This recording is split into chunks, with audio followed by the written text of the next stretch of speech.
At the end of your life, what will be your legacy? What will you leave behind for future generations? For the world, join the World Messenger, Izabela Lundberg, each week as she brings you a new distinguished guest from the business, sports, or entertainment world to share their success, their struggles, and their lessons. They will share their insights into current hot topics that affect everyone. Izabela facilitates an intimate, vulnerable environment to find the true value of humanity and real leadership. Are you ready for your legacy? The legacy that matters? Hello, my beautiful friends. It's Izabela Lundberg here, the World Messenger, and I'm again super excited to host and have another epic legacy leader show. This time I have an absolute someone that I not only admire, but follow, and I can't tell you and stress enough how important it is to actually have his time available to share so much value with us today.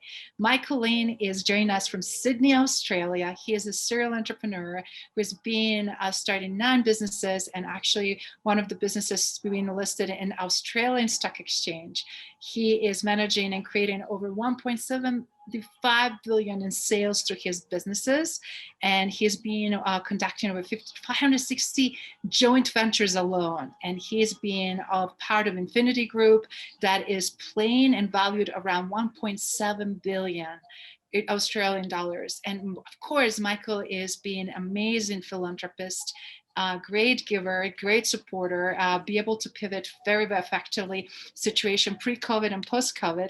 And the best part about Michael, not only he works with best such as Tony Robbins, Cardone, Sara Blakely, Corcoran, and Vaynerchuk, Sir Richard Branson, and many others, but he is such a down-to-earth, extremely helpful, and voice that you, if you did not have a chance to hear, you need to hear now. Michael, please welcome. How are you? I'm fantastic. I feel so much more empowered by your beautiful intro. So thank you very much. It's great to be on the show, and I look forward to spending some time together and hopefully sharing some wisdom, some truths, and empowering your audience. Thank you so much, because people need more than that than ever, right? The power, empowerment, and the truth, so that they can navigate these challenging, difficult times. Right now, you're in Australia, parts of Australia, it's still in lockdown. The other one, it's not. I mean, it's just a little country like Australia. It's being so severely affected. Do you mind just sharing a little bit your perspective, what is going on right now during the COVID, and from your standpoint, and then we can expand on global scale? Yeah, look. For me, it's, what an unbelievable time. My heart goes out to so many people around the world who are experiencing hardship, whether you've been impacted directly or indirectly. It's impacted everyone. I don't care who you are. I mean, Australia, we've been quite lucky because we're so far away and we're a country surrounded by water. We don't have other neighboring countries. We could just lock the border, and it definitely helped. However, we're seeing huge amounts of expats come back from wherever they were in the world to Australia. And when they were coming back, they kept bringing COVID back. So, today we have only 2 new cases today in the whole country. But that's in Melbourne, a particular area of Australia. But look, we've done pretty well considering. But the world has completely changed. The way we look at the world, the way we interact with the world, the way we serve the world has to change, and it has changed. And if it hasn't for people, then it will continue to do so. So, unprecedented times, as we all know. But here's the thing. My business was heavily affected by the COVID situation. 2019, 525 events in 37 countries. That's an event happening, 10 of them a week somewhere on the planet. To then stop and have 0 events massively impacted us. But here's the thing. We were never in the business of running more seminars than anyone else. We're in the business of changing people's lives. And if you can't do that via a seminar, you can now do that virtually. So I've been very lucky and grateful to be able to pivot and move our business that way. But my heart goes out to many, many people who couldn't just pivot and deliver their product in a different way. So unprecedented times, but times where we need to continue to look at what our mission is and move towards completing that now under the circumstances that we all have to endure. Beautiful. And I see you being very active in Clubhouse and then different platforms behind the scene and sharing so much value and being this kind of not only comfort and voice of reason, but also as you go, as you're shifting, as you're changing, sharing things in real time, which I think is extremely important. And we're blessed that we have a chance to really hear you, because people are sometimes paralyzed, right? And it doesn't matter what stage in the business you might be, because everything's kind of crumbling around you and people see more obstacles instead of solution. And it's just so wonderful to see you being part of the solution, Michael. So kudos. Thank you. I appreciate the acknowledgement. You know, Clubhouse, wow, what an amazing platform to be able to continue to deliver my message or my mission, right? So for the audience listening, if you don't know what Clubhouse is, you know, Google it. This thing's not going to go away. This is going to be an iconic social media platform, and where, you know, I'm dabbling in it and trying to, you know, better understand the platform for a longer term play, but way to be able to continue to share our message on an audio platform. It's unique, and only COVID would kind of be a time to deliver a product that's kind of audio and doesn't need you to be in a room, in a location, or necessarily have a video on. So, you know, great things come out of crisis. I think Clubhouse will be one of those things that turns out to be an iconic platform to deliver amazing content and create change. That's wonderful. And I just wanted to share, like right now, it's so beautiful to have that accessibility and so much free information and opportunity to learn from people that in past might be untouchable, hard to travel to and see or engage or get a tickets to. But right now you are also disrupting the way not only we're dissecting and getting that information, but also by sharing the real life examples. But I'm sure all of this is because of wealth of knowledge that you have. Do you mind sharing with the audience, how did you start it? Because to be where you are today and just to have this ease about you, how you transition from one pain point into something that it's even better, to requires muscles, requires so much endurance and obviously skill set that you mastered over the years. To align with the best, you have to be the best yourself. So any background of early beginnings and pain points, how did you arrive where you are today that can help people to give some hope and glimpse of what's possible? Yeah, look, I appreciate that. I mean, I hope that by the end of this talk, most people will get a sense that I wasn't born with any kind of special advancement than anybody else. You know, when I left school, I was not a very intelligent by school standard. You know, I was never going to go get into college. I was never going to go become someone of a professional in the, you know, in the world as an expert like that. So I had to get out and start learning how to influence and persuade. And, you know, some people call that selling. I like to call it influencing and persuading. But for me, I had to start honing my skills on being able to communicate, being able to articulate, being able to persuade and influence someone positively to do business, to sell, to do things, to either advance myself as a career or advance the products or services that I was selling. So, you know, I'm the product of a 21-year journey. You know, this doesn't happen overnight. You know, it takes time, energy, and effort. And I went to my first seminar 18 years ago, and it changed my life. I had somebody on stage looking at me going, you can be whoever you want to be. I don't care your circumstances. I don't care what you've come through. I don't care the story. And it's not to diminish someone's story or where they came from, but it's proof that through education and personal growth, you can be on the same platform as those professionals that we all wanted to be like, or those iconic people we wanted to be. I remember my first mentor, you know, taught me and said, if you understand how to continue to learn and grow yourself and how to become better every day, you can live on the same streets as the most iconic doctors, lawyers, professionals, and you too could be successful, right? So I just went in and started really delving deep into learning, who I was, what's important to me, what I'm passionate about. And to be honest, it's been a 18-year journey of learning every single day. And look, Wow. it sounds like, learning doesn't stop. We know that, but I've diligently spent the first decade of that, spending an hour a day trying to become better. Since that first decade and now into this second decade of it, I spend 2 hours a day working on me because I saw a shift of what I could achieve in an hour every day. And when I started to focus on compounding that and doubling that to 2 hours, I have an even greater level of learning, and it just compounded. So I'm a product of my dedication to becoming better every day. And I think that's an important lesson, and it doesn't happen overnight. I am 21 years into my business journey, 18 years into my educational and personal growth journey. And when you dedicate your life to something like that over a long period of time, it is really, really, really hard not to become good. Yes. It really is hard.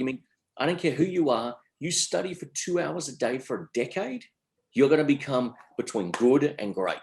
I don't care what anyone says, right? So that's probably been some of the lessons. Now, for me, there's been some humbling lessons. Let's be really clear. You just mentioned in there that I've started 9 businesses. I've had many, many business failures. I've had many humbling experiences. I've had many situations in my life where it got me to really take stock of what's important to me, who I need to become. And what I found over the time is that I've really started to diminish the personal goals that I want to achieve. Now, before I lose some of the audience here, I just want to explain this, right? I think the entrepreneurial journey, we start out in a phase of going, I know what I don't want. I don't want to work for that person. I don't want to live there. I don't want to be in a relationship or have that kind of friendship. You move through that and you get to a point when you go, well, I've achieved that. I've got away from my circumstances. And now I want to actually put my attention on stuff that I'd love to have and things I'd love to acquire, whether it's a house, a car, a watch, a holiday, whatever it may be. And then I think you get to a point where you come through that and you experience some great stuff, and it really is just stuff. And then you start to put your focus on, what do I want to be known for? What do I want to have an impact on? So for me, I'm at the phase now where I don't write goals for stuff I want. I write goals for who I want to become in my mission, right? Wow, that is a huge distinction. I think so. I hope so. And I hope people understand where I'm coming from. But, I have a goal this decade of impacting 1 billion people. Now, I'm in year 2 of that. And it's a big, very big, audacious goal. But how can I sit here and write a goal to impact 1 billion and then write, plus I want to get a new BMW, right? It doesn't compute for me. So, this is my journey and my story, and I'm in control of it. And I just can't write goals for stuff anymore. But I appreciate people need to come through their journey, through their circumstances. And I'm just on a greater mission than Michael Lane acquiring more stuff. So, that's just kind of again, it's a 20-year journey. It doesn't happen. And, in my 30s, it was like, how much cool shit can I get, right? And fun toys to play with and places to travel and enjoy myself. But that is also self-discovery process, isn't it? 100%. And you get it. And I love that you get it. And there's nothing wrong with being in that phase. So anyone listening going, oh, I'm working hard for this goal, don't stop. But here's what's going to happen, right? Is after I started achieving financial success, the things that I really wanted, that car, that house, that thing, were amazing in the moment. And even for the next 3 or 4 months, and I used to come out, the first nice car I got, I was like, this is the best experience ever. I love the feeling I get from this, right?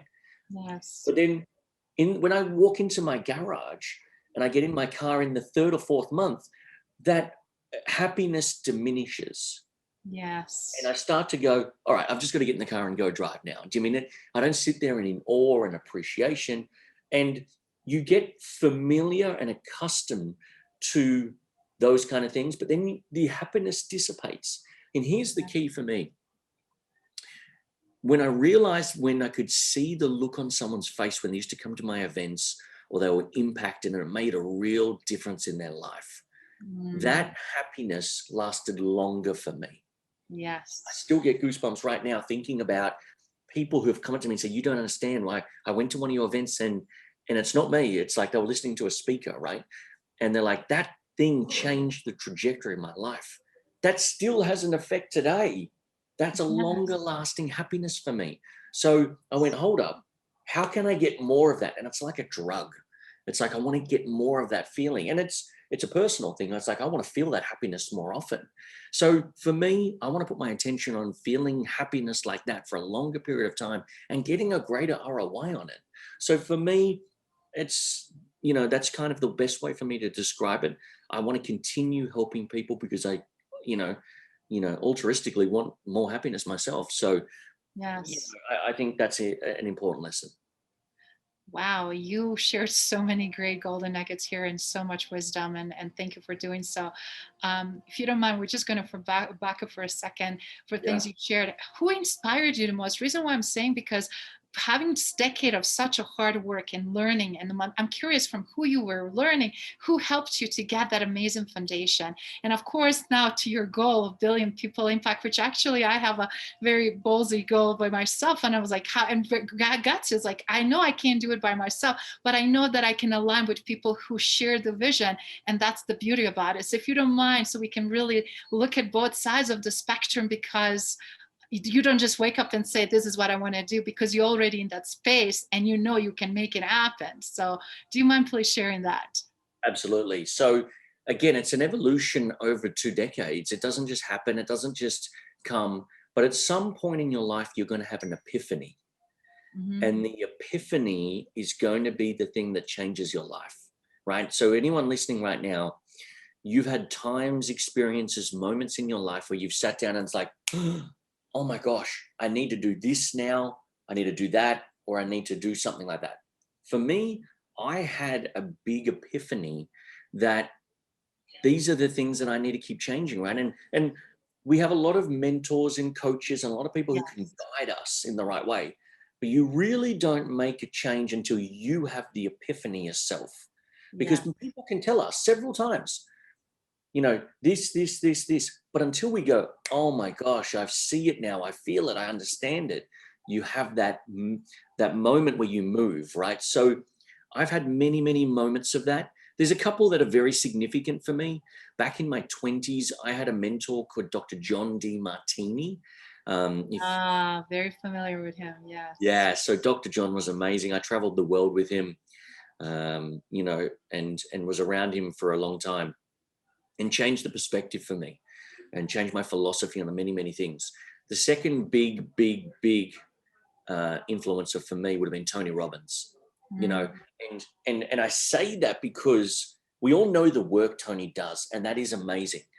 But there is something that happened backstage in an event where it was me and other people, wasn't just me, but he was talking about at some point in your life, you need to start to look at taking your attention, your goals, and your focus off you and putting your attention on changing humanity. Yes. I was like, damn, okay, hold on. I've been building the Michael Lane journey here in story. Hold on. And the new goals, right? New perspective. I'm like, scratch all this. Let me start from blank slate. Yeah. And he's like, Michael, what you mean? That's great. I know you want to do some stuff, but what's the plan for humanity? And I'm like, damn, hold on. I thought, here I am, late 20s, successful business, doing well. And then I'm like, there's another gear here. There's another level, right? So that changed everything for me. And it rattled through my head for 2 years before I had the real epiphany. Because here's the thing. Sometimes there'll be people come into your life who give you something where it's like, damn, that's great. But you don't move. You don't take that action. You don't take that next step. It took 2 more years for me to go, hold on, what am I doing? I'm passionate about this, but I'm not obsessed about it. I'm passionate about helping people, but I'm not obsessed about it. And for people listening, you can have a healthy obsession. You know, obsession gets a bad rap. It gets this kind of like, you don't be obsessive. And I was like, well, you do when it comes to your goals and your dreams, right?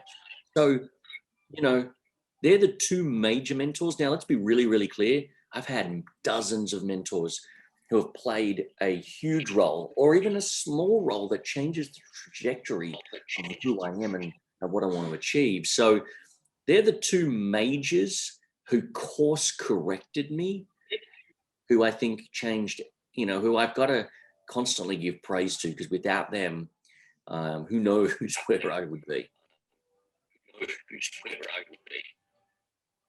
Wow.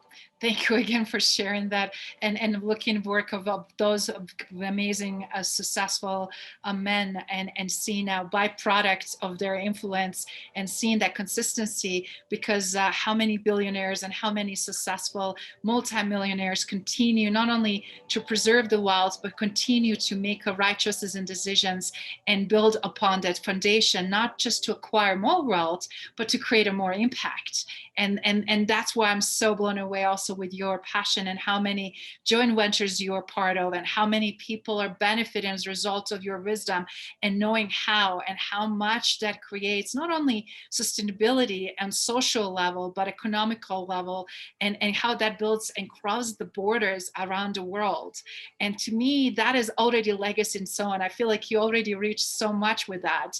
And again, thank you for sharing who were instrumental for you, because people don't realize, but they always see where you're at right now. They don't understand the process, the journey, the work, building that muscle, and that there was no silver bullet. It's not just because you have association with big name that all of a sudden you success story. That doesn't work that way. No, it so just doesn't work.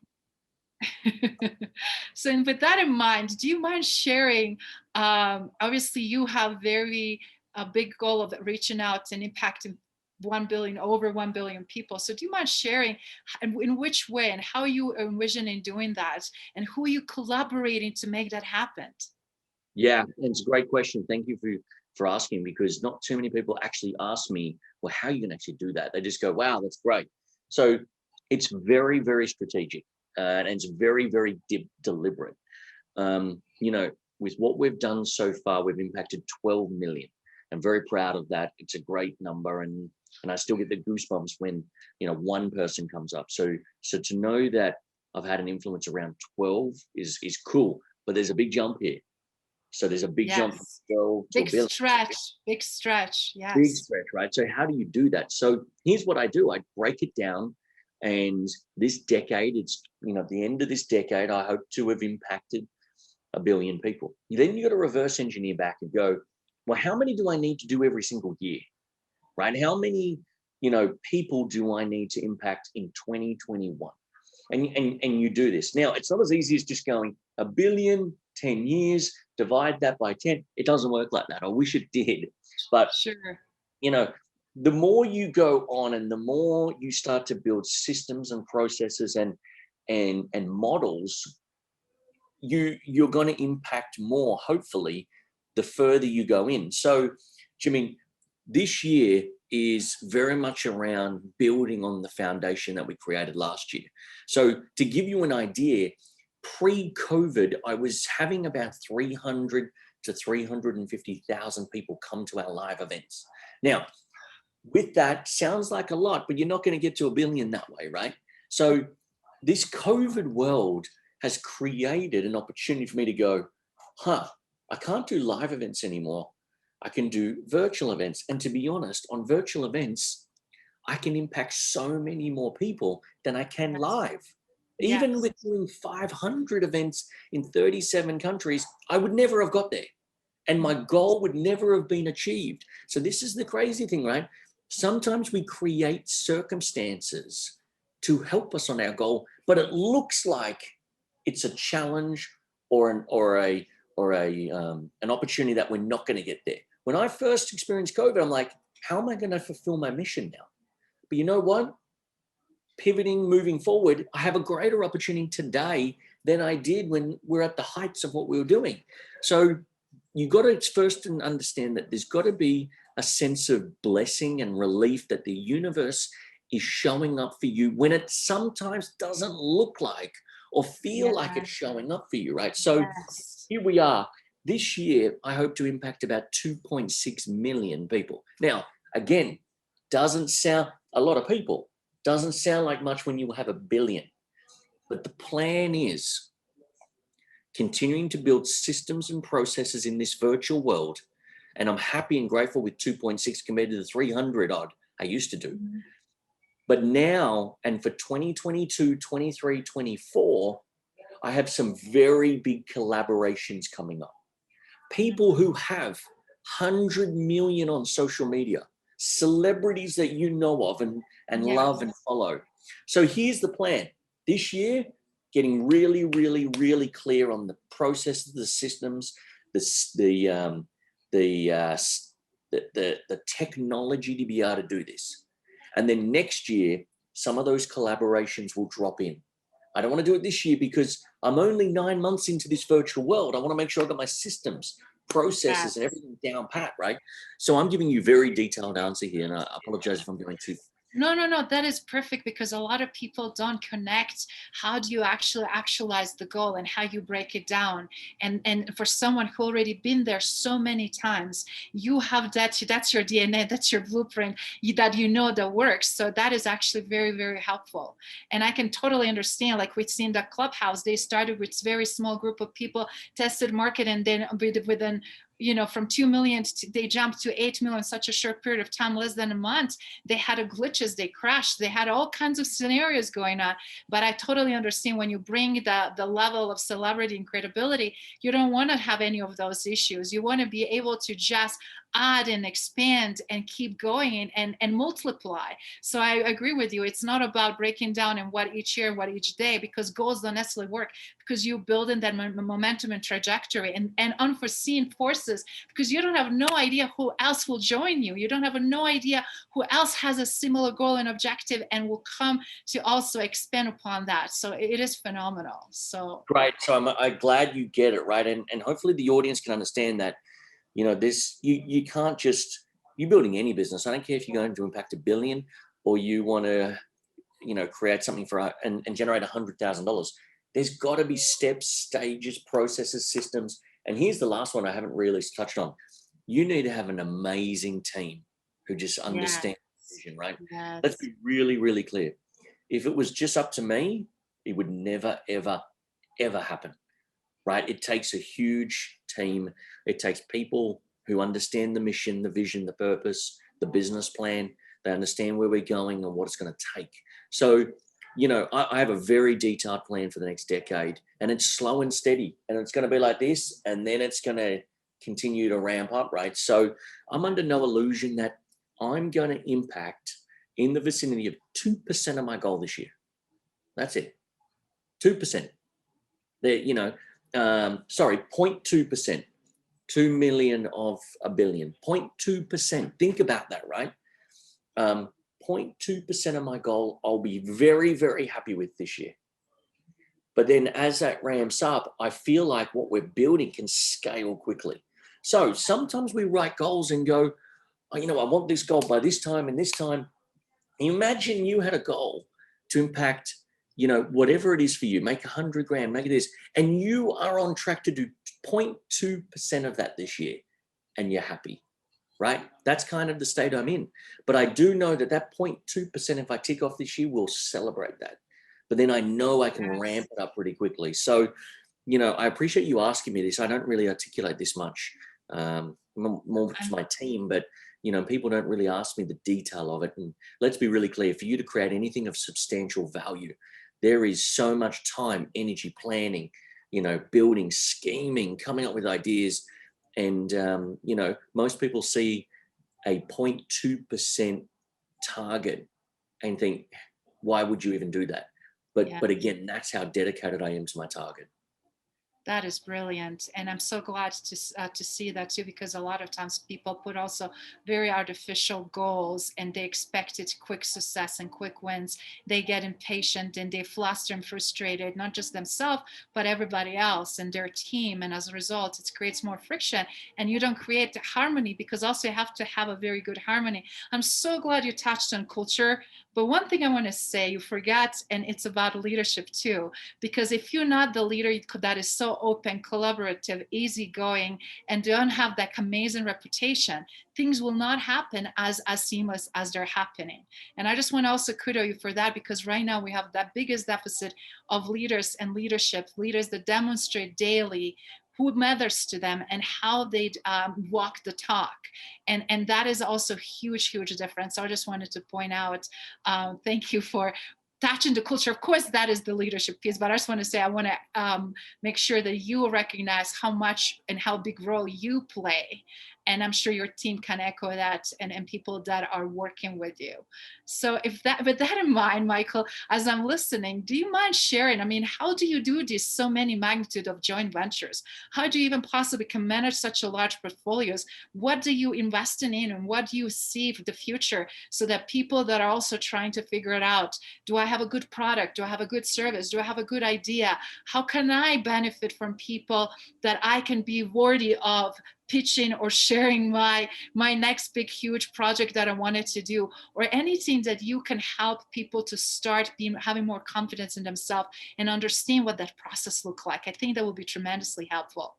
Yeah, absolutely. Look, I realized in my very first business at the age of 19 that I was not really the creative type to build a product or service. I just loved collaborating with people who had a product and an audience who needed that product. So whether you call it a broker or a middleman or a partner, however you want to call it, the things that worked well for me was doing joint ventures and collaborations. And, you know, I think it's a skill set that is very easy to learn, very easy to gain a lot of value, very easy to add a lot of value, right? So, you know, I have done a number of joint ventures, over 560 joint ventures. Wow, that is blowing my mind.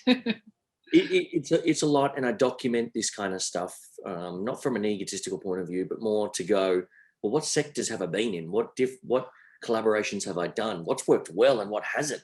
So, you know, people think I'm crazy, but I document all my failures. I don't document my wins. If I have a win, I know about it and I feel it. But what happens when I lost? What happens when that didn't go well? Sit down and close the gap on that.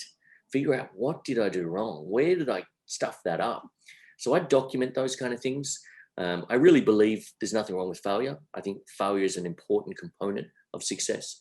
But I believe if you're failing twice in the same area, there's something wrong. You can't be failing several times in the same kind of thing. That's not going to get you and serve you. So, you know, for anyone listening, joint ventures is an amazing art of collaborating with people and bringing value to, you know, a sector, a business, a team, an environment, a community. So right now I just think it's the greatest way, from a no money down or a little money down, to be able to go in and make a difference. Here's the thing, I did a clubhouse yesterday, and it was, if you lost everything and you had $100 to your name, how would you bounce back? And what I said on the show was, I would do joint ventures. I would do joint ventures, right? I would go find an area that I'm passionate about, and I'd find some product or service that I think is amazing. I would knock on the door of whoever is doing it to a level that I think is amazing. And I would say, hey, how much money could you give me if I bring you an audience who want your product? Is it 5%, 10%? Is it 50%? Whatever it is. And then I would do a deal and go, well, how can I go use this product or service and get an audience to use it? And I take a clip of that, right? So for me, I'm just built that way. I love collaborating. I don't like starting my own products. I don't like, you know, think of the business that I have right now. I do not do any speaking on stage. I do no training, no education. I do some podcasts and some Clubhouse and some content for my community, but I never monetize it myself. I find the world's best, and I find an audience who wants them, and I put it together and I take a piece of that. So that's a joint venture. That's what I would say. Everybody listening to this needs to go away, find 2 hours this weekend and go, well, we've got our product or service and that's great. But this Michael guy with the strange accent from Australia is saying, how many more revenue streams could you be adding through collaborations and joint ventures? Yeah. Right. So for me, it's just been a business mechanism that has really worked for my personality, for what I want to achieve. I could never partner. I could never be the next Tony Robbins. I just couldn't be, right? But I've done business with him and we've generated $800 million impacting the world.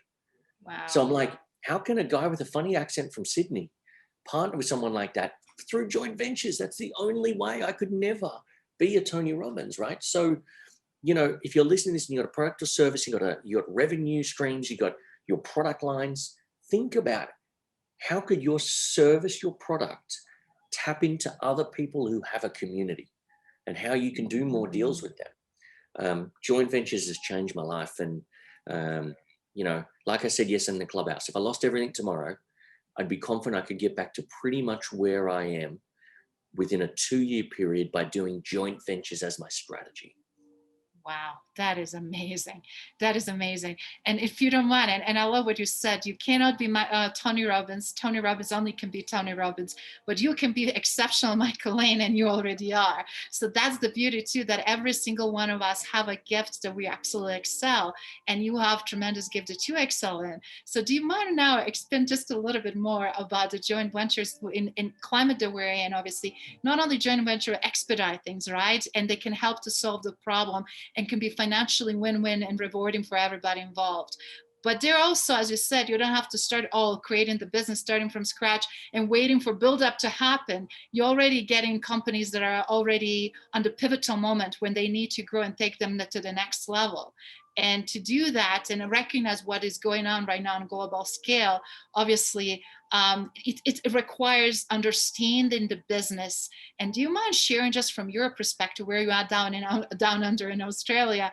You obviously look in the global landscape, and what do you see, and what do you see coming in months and years to come? If you don't mind, just kind of give an audience a little bit of sense of where we're headed and where do you see the needle moving so that they can start thinking and opening their minds towards that change. Yeah, well, the first part of that question, I would actually direct people probably to my Instagram and to my link tree. I put together a 49-page playbook about all areas of joint ventures. It's completely free. I have nothing to sell at the back end of it. It's just all of my knowledge and a couple of $1 billion worth of successful joint ventures in there for people to extract and understand it, completely free. It's all there. I'd love for everyone to learn this because I put it together not to monetize. I mean, there's no course at the end of it. There's no nothing. It's just, I want people to understand that you can truly impact the world by thinking a little bit creatively and differently. You know, I mean, I have joint ventures now where they're just joint ventures, and we split revenues. We take commissions, and then I've got, you know, equity partnerships that have come out of these kind of things. So there's many varying degrees of how you should set up your joint venture. So that's why I want to direct people to that. Fantastic. Because if I had to go through, you know, there's so many ways to structure a deal. There's so many ways to do it. One size does not fit all. So read that. People are really interested because I think it'll help people understand that. To answer your question, joint ventures are one of the most iconic strategies for the biggest companies on the planet, right? Here's a really, really simple one that people should understand is that when you go into your McDonald's restaurant and you buy a Happy Meal and you get a toy in that Happy Meal and it's of the latest movie from Disney or Pixar or somewhere, that's a joint venture at play. Yes, right? absolutely. It's, you know, there's no mistake here. You've got two very successful companies who are going, you know what? Let's collaborate and joint venture together. There's no equity relationship. It's purely a plan that's put in place to promote and influence the audience to go down a certain path. Because when that kid gets that toy of whatever that Disney character is, they go, Mom, let's go and watch this movie. Let's go watch this movie, right? So there's a collaborations happening everywhere, and you can see them everywhere. I would suggest the next real superpowers are the big companies on the planet collaborating even more. I think we've come through this real commercial age where we do this and we don't look at our competitors. We don't do things with our competitors. Why not collaborate with other huge, iconic companies to make a change? We have some of the biggest companies on the planet right now would be Apple and Netflix, right? Yeah. Why wouldn't Apple and Netflix do something together? Yes. That's just the way my mind thinks. I'm like, think of the billions of users that have an iPhone. Yes. Think of the hundreds of millions of subscribers that have Netflix. If those two were to come together and do a joint venture, they don't need to go have a marketing plan. They would have a marketing plan, but there is enough value there to change the world in that space. So to answer your question, I believe how this planet can evolve is by the most iconic companies coming together, collaborating, doing joint ventures for good to make big changes, right? So for people listening, after I tick off this impact 1 billion people through education, I want to use my superpowers that I've learned over the last 2 decades to help facilitate joint ventures to change the world. There are some iconic companies that could be collaborating in other areas and reduce climate change. There's ways to, stop pollution. There's ways to eradicate plastic. Why are we still using plastic? Yes. Right? Yes. So if there's a real mission here that's bigger than me, what difference can I make when I've done the collaborations at a smaller level? There's no difference between me and Tony Robbins collaborating and impacting 2.5 million people's lives and generating 800 million. Why can't I do that and facilitate 2 iconic companies eradicating some challenge that the world has? So I just feel there's so much more we can do. And I love you talked about leadership earlier. And I'm passionate about leadership. I'm not that passionate about entrepreneurship, right? So here's the thing, and people listening, the world doesn't need more entrepreneurs. The world needs more leaders. Yes. Everyone can be a leader. Not everyone can be an entrepreneur. Yes. Everyone listening to this can go home and lead their family first. Imagine what would happen in your household. Anyone listening to this, if you led with compassion and certainty and power and positivity, what difference would that make in your home? Then you can start to make a bigger difference, right? But the world doesn't need more entrepreneurs coming up and starting new businesses like this. Let's find more leaders. So for me, I get a little bit passionate about this stuff, and I hope it's coming through authentically. But I just think it is. And you're on the Legacy Leader Show, so please, music to my ears and my audience, please. I appreciate you saying that, but for me, I wasn't here to ride a Golf for a BMW. I just wasn't. And I realized that early. I'm here to make a bigger difference. And I'm blessed to have health and happiness in my life. And why can't I go do that? So that's what I'm passionate about. That's what I think the world needs to do. I think that, we don't need to create $1 billion or $1 trillion corporations. They should have the charter to now and the opportunity to change the world. And I believe I can broker those and bring them together for huge change. That's just what I feel I can do. That is beautiful, and that's brilliant to so many levels, because you're already obviously doing so much for so many people, and also you're having great family. I've checked I've seen your on Instagram, your sons, and just a beautiful balance how you still is a father and husband and have a time to have a quality time and still show up for everybody else that you're serving. And thank you so much for referencing on the playbook that I will send everybody to go and download, including myself. So that is amazing, tremendous research. answers. And thank you again. That just shows your level of leadership and who you are and how truly unselfishly you're giving. And with that in mind, I mean, you've been already, you have amazing legacy as it is, right? You've been in so many places. And I'm just curious, what's on the bucket list for you beside obviously impacting 1 billion people? That is already done, right? I'm joking, but we already see that's going to happen. And I already see the pull and energy and force. But beside that, what else would you say I would love to accomplish on top of that, or I did not do this yet, and I think it will be great thing to do? So what that could be possibly? Yeah, look, a lot more philanthropic work. Again, I want to use my superpowers to, help change some stuff around charities.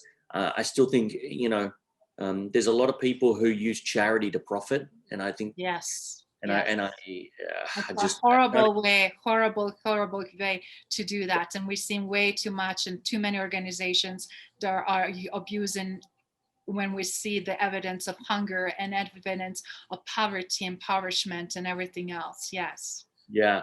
So I feel I can make some significant changes in that area as well. I just think there's too many charities who are donating 20-30% of the money they generate, and the rest gets caught up in fees and administration and those kind of things. I think that's just horrible. So after 50, after I tick off that other goal, I want to do a lot more around charity.